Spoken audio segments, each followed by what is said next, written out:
Everything. Is that a question? Like, that was an answer. What do you think? Shut up. It was me.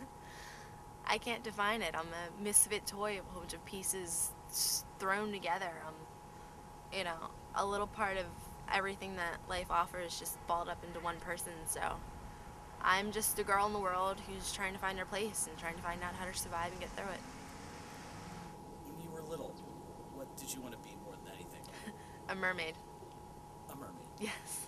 I had seen every mermaid movie pretty much ever made and had the idea in my head that if I held my breath long enough and went underwater, I could become a mermaid. That lasted until I was like 7, too. I was the chubby kid with braces. I had awesome friends, but I always felt like the ugly duckling.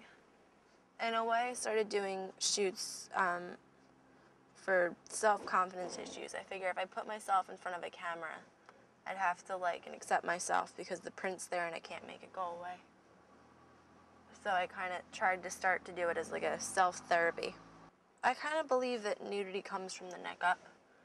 It's not so much of, you know, being naked or clothed in front of a camera. It's not like you're bearing your soul. To me, it's other than a photograph. It's when you have a conversation with someone that you really open yourself up and you let them know what's inside your mind. And I think that's, you know, more scary or frightening than being in front of a camera.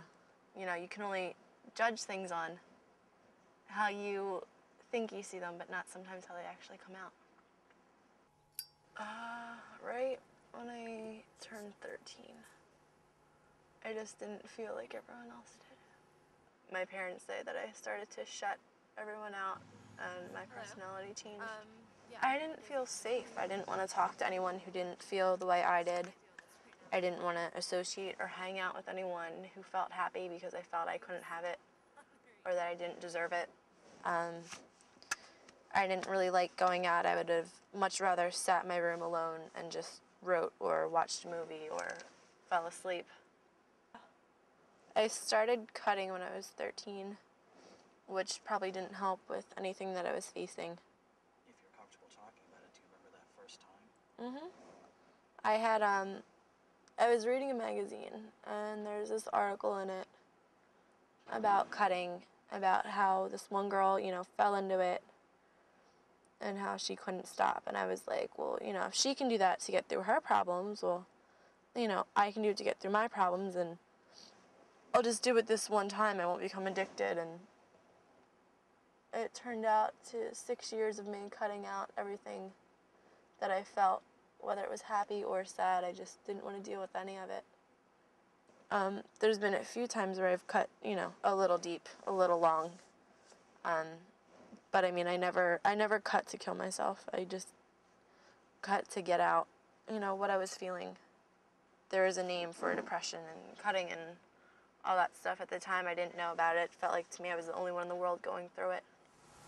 It wasn't intentional to shut myself out. It just kind of happened that way. Certain things I chose not to feel that I should have felt. You can call me wrong for saying it, but I feel like cutting was almost like a drug addiction where something happens and the first thought running through your head is just cut it out, just don't even deal with it. You never fully recover from it because it's always there. No matter what you feel, it's always there. There's always a razor, a pencil, a pin, a safety pin. I almost feel like I never want to give up that part of myself entirely, but because I know it hurts the people around me, I don't want to hurt them anymore. I don't want to make them feel how I feel. So in respect to that, yeah, do I always want to cut? Yes. Is there ever a moment where it doesn't run through my mind? No. But knowing now that I don't want to hurt those around me like I have before, that's almost worth not cutting.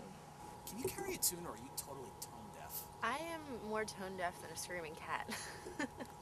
I'll belt it out, scream it out, you know, sing like no one's listening, and when I find out someone's home that actually has heard me, I feel very bad for them. You can harp on a situation, or, you know, you can say this is what happened and I can't change it, so I have to let it go. I usually try to make people laugh no matter what I do, just because it's important to me that everyone else around me is happy.